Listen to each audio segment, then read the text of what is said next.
मीरपुर नाम के शहर में तेजस अपनी पत्नी नीरू के साथ रहता था। पति पत्नी दोनों ही नौकरी करते थे। एक दिन तेजस गांव अपनी माँ के पास फोन करता है। हेलो, प्रणाम माँ। जीते रहो माँ, तुम दादी बनने वाली हो। अरे वाह, ठीक है बेटा, मैं कल ही आती हूँ। जब माँ जी शहर पहुंची तो बेटे बहू ने बहुत अच्छे से स्वागत किया। लीजिए माँ जी चाय। अरे गर्मा गर्म पकोड़े ले आओ माँ के लिए। नीरू रसोई में गई और 2 मिनट में ही पकोड़े ले आई। जी ये लीजिए। बहू जादू से बनाए हैं क्या? अभी तो रसोई में गई थी। यम्मी। माँ जी, शीला रसोई में पकोड़े तल रही है, मैं बस लेकर आई। हे भगवान, मेरा धर्म भ्रष्ट कर दिया तूने। अब तो गंगा जल से शुद्धिकरण करना होगा। दूसरे दिन, माँ जी मैंने नाश्ता बना दिया है, ऑफिस जा रही हूँ। पर अभी तो घर का सारा काम पड़ा है। शीला आती ही होगी, झाड़ू पोछा बर्तन कपड़े वो सब कर लेगी। हमारे जमाने में घर का सारा काम हम ही करते थे। जी माँ जी, आप बहुत होशियार हैं, मैं घर ऑफिस दोनों नहीं संभाल पाती। तो जरूरत क्या है घर से बाहर जाकर चाकरी करने की? वैसे भी घर का काम खुद करने से घर में बरकत आती है, समझी? पर माँ जी। पर वर कुछ नहीं, इस महीने की पगार मिले फिर ऑफिस बंद है। हाँ। रात को नीरू तेजस से कहती है, सुनिए जी, माँ जी बोल रही थी कि मैं नौकरी छोड़ दूं।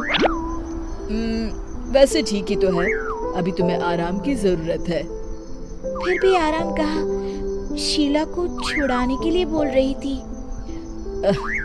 तो अब 24 घंटे में इतना काम तो कर ही सकती हो। पर जॉब पसंद है मुझे, घर पर मन नहीं लगेगा।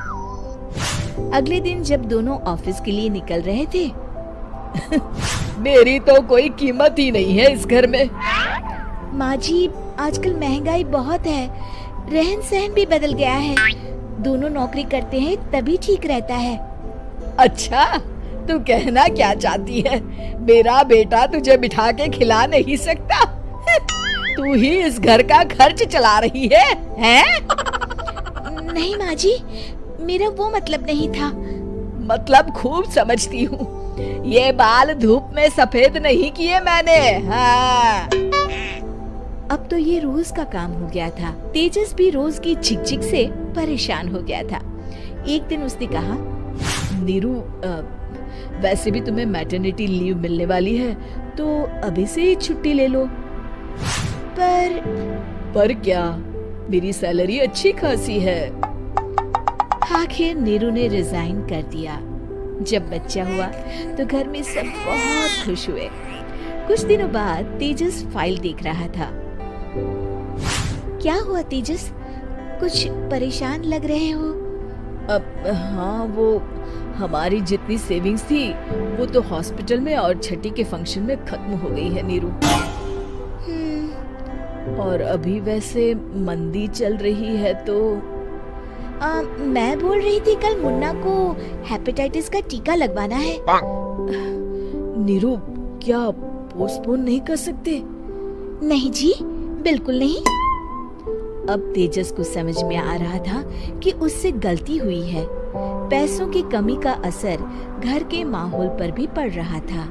अगले दिन, बेटा मेरा चश्मा और ये दवाइयाँ ले आना, पर्चा देते हुए माँ जी ने कहा। जी। तेजस, मुन्ना के लिए दूध का डिब्बा और डायपर भी ले आना, और ये किराने के सामान की लिस्ट है, इसे भी लाना है। तेजस गुस्से में लिस्ट मरोड़कर फेंकता है और चिल्लाता है, पैसे क्या पेड़ पर उगते हैं? ये ले आना, वो ले आना। अरे पर ये जरूरत का सामान ही है। वो गुस्से में बिना कुछ कहे ऑफिस चला गया। अरे लंच तो ले जाइए। नीरू दौड़कर डिब्बा पकड़ाती है। एक दिन खाना खाने के बाद, नीरू, अब तो मुन्ना कुछ बड़ा हो गया, तो अब तुम वापस ज्वाइन कर लो ना जॉब। पर इस रिसेशन में जॉब मिलना बहुत मुश्किल है। ट्राई तो करो। फिर मुन्ना, माँ जी है ना, और एक फुल टाइम मेड भी लगा लेंगे। पर माँ जी, उन्हें तो पसंद नहीं। तभी माँ जी वहाँ आ जाती है और प्यार से नीरू के सर पर हाथ फेरते हुए बोलती है, अब मेरी समझ में आ गया बहू, पहले के और अब के समय में अंतर है। तुम काम शुरू करो, मुन्ना की जिम्मेदारी मेरी। मेरी प्यारी माँ जी। ये कहकर नीरू उनके गले लग गई। शिक्षा, परिवर्तन संसार का नियम है, हमें भी समय के साथ चलना चाहिए। उम्मीद है कि आपको हमारी ये कहानी पसंद आई होगी। कृपया हमारे